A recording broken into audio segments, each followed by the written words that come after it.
June 7 ഈസ്റ്ററിൻ്റെ 7-ാം ആഴ്ചയിലെ ശനിയാഴ്ച. യോഹന്നാൻ 21, 20 മുതൽ 25 വരെ വാക്യങ്ങൾ.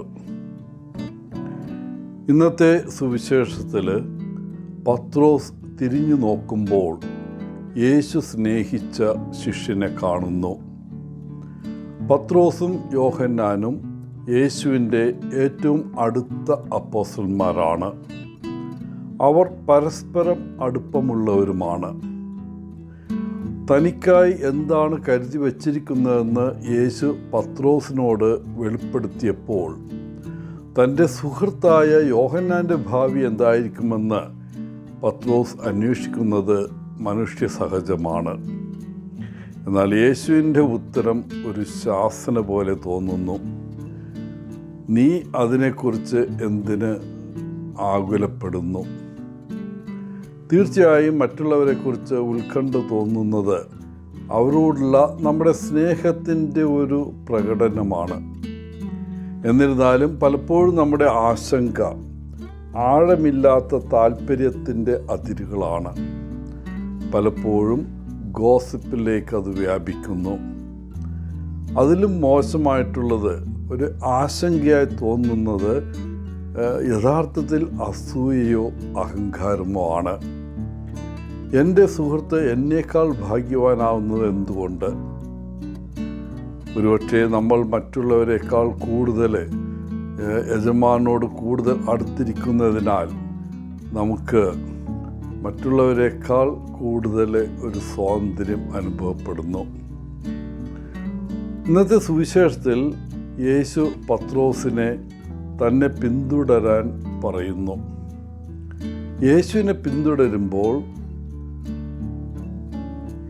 അവിടുന്ന് നൽകുന്ന പ്രത്യേക ദൗത്യത്തിൽ ശ്രദ്ധ കേന്ദ്രീകരിക്കേണ്ടതുണ്ട്. മറ്റുള്ളവരെക്കുറിച്ചുള്ള അമിതമായ ഉത്കണ്ഠയിലൂടെ നമ്മെ നമ്മുടെ ദൗത്യത്തിൽ നിന്ന് വ്യതിചലിപ്പിക്കാൻ ശത്രുവിന് സാധിക്കും. നമുക്ക് ഓരോരുത്തർക്കും മറ്റാർക്കും ചെയ്യാൻ പറ്റാത്തൊരു ദൗത്യമുണ്ട്. കർത്താവിൻ്റെ മുന്തിരിത്തോട്ടത്തിൽ ജോലി ചെയ്യാൻ ആവശ്യത്തിന് ജോലിയുണ്ട്.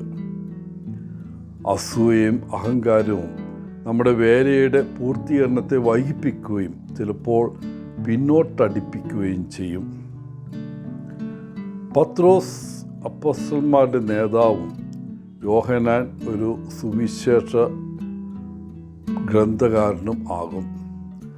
നമ്മളിൽ ചിലർ പ്രസംഗകരായിരിക്കും, മറ്റുള്ളവർ ധ്യാനനിരതരായിരിക്കും, മറ്റു ചിലർ ഒരുപക്ഷെ അടുക്കള വൃത്തിയാക്കുന്ന ജോലിയായിരിക്കും ചെയ്യുക.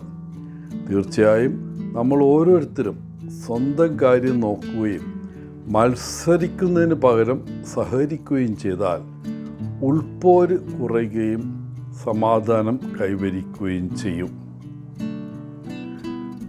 എന്നിരുന്നാലും നമ്മുടെ ജീവിതത്തിൽ ചിലപ്പോഴൊക്കെ നമുക്ക് എല്ലാവർക്കും പത്രോസിൻ്റെ ഒരു അനുഭവമുണ്ട്.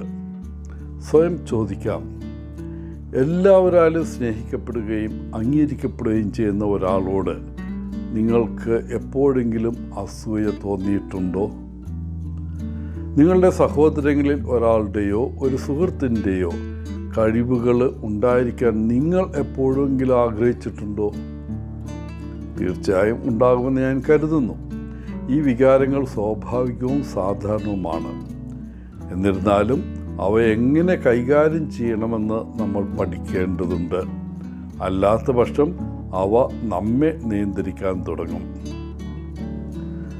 നമ്മുടെ പ്രത്യേകതയും സ്നേഹിക്കപ്പെടേണ്ടതിൻ്റെ ആവശ്യകതയും മനുഷ്യരെന്ന നിലയിൽ നമ്മൾ ആരാണെന്നതിൻ്റെ കാതലായ ഘടകമാണ്. നമ്മളെല്ലാവരും സ്നേഹിക്കപ്പെടുന്നവരും സ്നേഹിക്കപ്പെടേണ്ടവരുമാണെന്ന് അറിയുകയും വിശ്വസിക്കുകയും വേണം.